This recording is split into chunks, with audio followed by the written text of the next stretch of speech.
Bonjour, commissariat de Château-Gontier. Allô, j'ai vu deux cadavres flotter à l'étang des Trois Pêches. Je crois qu'il s'agit d'un cormoran et d'un pigeon. C'est affreux, venez vite! Qui êtes-vous? Mince, il a raccroché. C'est une affaire pour les experts Nuggets. On va enfin parler de nous sur France 3 Pays de Loire.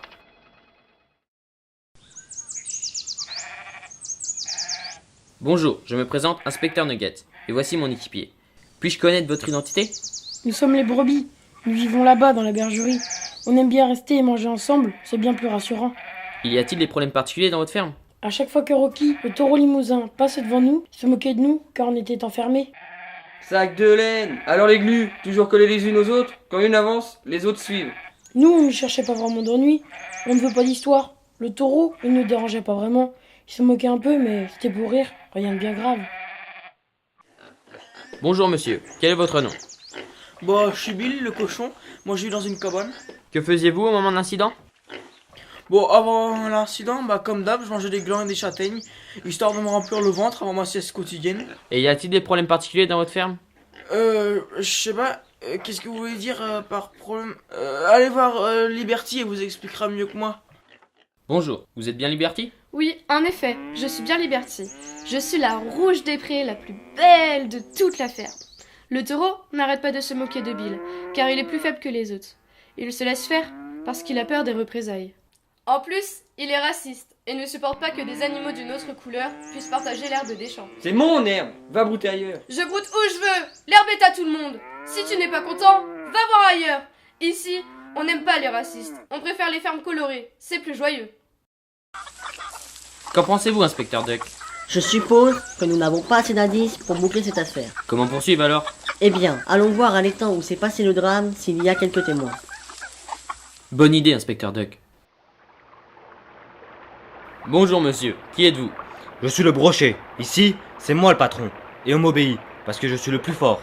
Et comment arrivez-vous à vous faire obéir? C'est simple, si on me désobéit, on termine entre mes dents.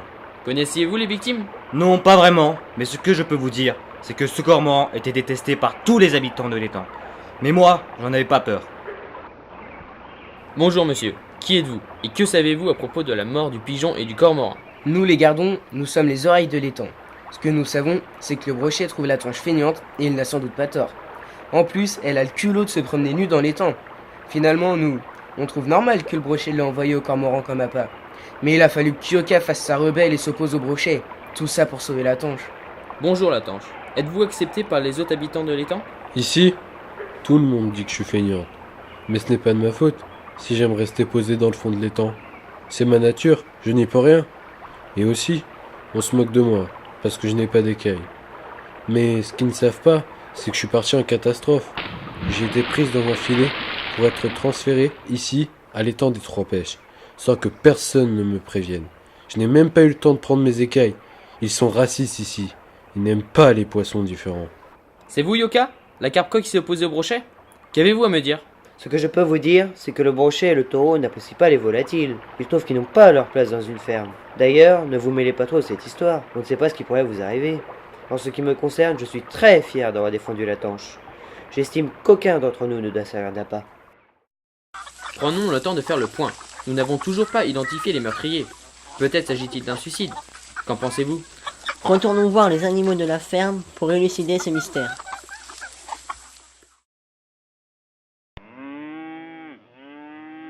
Quelles étaient vos relations avec le pigeon? Ma relation avec le pigeon n'était pas terrible. Il faisait que de me tourner autour, de me picorer le cul, de me fianter sur le dos. Ah, c'est toi le taureau. Tu es de la race limousine, c'est bien ça? Dis donc toi, qu'est-ce que tu viens faire chez moi? Retourne dans ta ville polluée. Le pigeon, il est venu près de ma cabane. Au début, il était sympa et semblait vouloir être mon ami. Mais rapidement, il a eu peur de se salir et s'est moqué de moi. Ça m'a fait de la peine. Ça m'aurait pas déplu d'être son copain, malgré son odeur de parfum des villes. Quelles étaient vos relations avec le pigeon? Comme Rocky ne l'aimait pas, nous on ne le fréquentait pas non plus. On continuait à brouter comme s'il n'était pas là.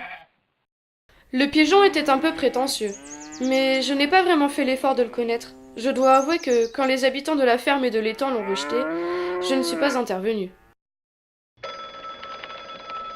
Bonjour, commissaire Nugget, je vous écoute.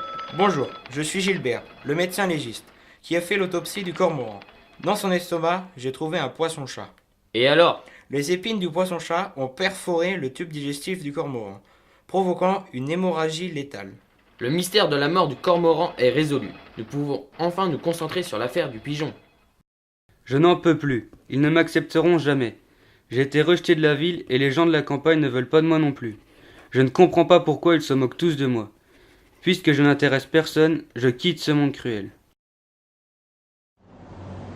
Ben mince alors, c'est idiot qu'il soit mort le pigeon.